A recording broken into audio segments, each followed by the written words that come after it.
Assalamualaikum warahmatullahi wabarakatuh. Halo, apa kabar semuanya? Hari ini kita akan belajar tentang teks berita. Pernahkah kalian membaca atau mendengar laporan peristiwa yang hangat diperbincangkan? Misalnya, pada berita di kompas.com yang dipublikasikan pada tanggal 5 Maret 2024 yang berjudul Info Pangan 5 Maret 2024, harga beras premium dan daging ayam naik, cabai keriting turun. Berita kedua diambil dari detik.com di hari yang sama yang berjudul Jelang Ramadan, Makam Sunan Kudus diserbu ribuan peziarah. Lalu, sebenarnya apa sih yang dimaksud dengan teks berita? Simak terus ya. Pengertian teks berita. Teks berita adalah teks yang berisi laporan peristiwa penting yang terjadi di masyarakat. Teks berita biasanya memuat informasi aktual, nyata, dan terpercaya. Dalam teks berita, setidaknya harus memuat 5W 1H. 5W yaitu what, apa, who, siapa, when, kapan, where, di mana, dan 1H yaitu how, bagaimana. Selanjutnya, struktur teks berita. Apa saja sih struktur teks berita? Yang pertama adalah judul atau headline. Judul adalah kata kunci mengenai peristiwa yang akan dibahas dalam berita. Judul harus dibuat semenarik mungkin agar pembaca tertarik untuk mengetahui informasi yang dipaparkan.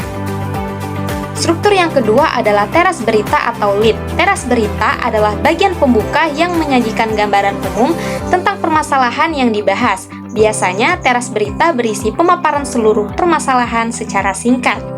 Struktur yang ketiga adalah isi berita. Isi berita merupakan bagian inti. Di dalam isi berita, penulis memaparkan peristiwa atau permasalahan secara rinci berdasarkan data di lapangan. Isi berita biasanya memuat bentuk peristiwa, tempat, waktu, alasan, pelaku, dan kronologi kejadian. Selanjutnya yang kita bahas adalah penggunaan kaidah bahasa dalam teks berita. Yang pertama adalah penggunaan kalimat tunggal. Kalimat tunggal adalah kalimat yang terdiri dari satu klausa. Contoh kalimatnya yaitu, masyarakat banyak yang menyaksikan fenomena alam gerhana matahari dari atas jembatan Ampera, Kota Palembang.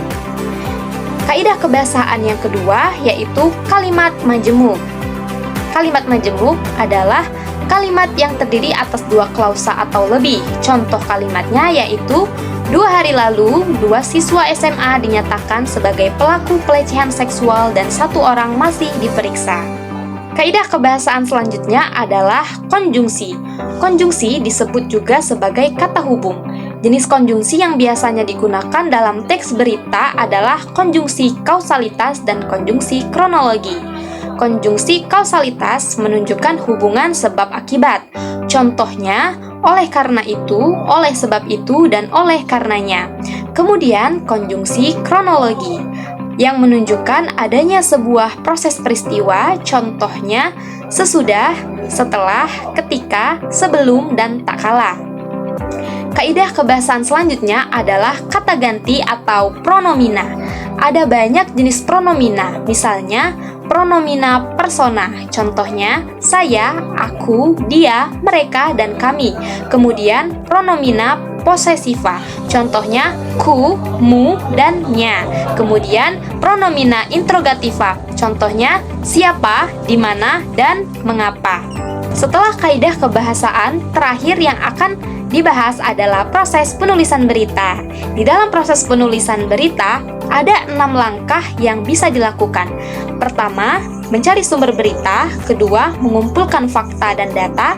Ketiga, membuat rancangan berita. Keempat, menyunting kesalahan ejaan. Kelima, menentukan judul. Dan yang terakhir yaitu menulis berita. Selamat, teman-teman sudah belajar tentang teks berita.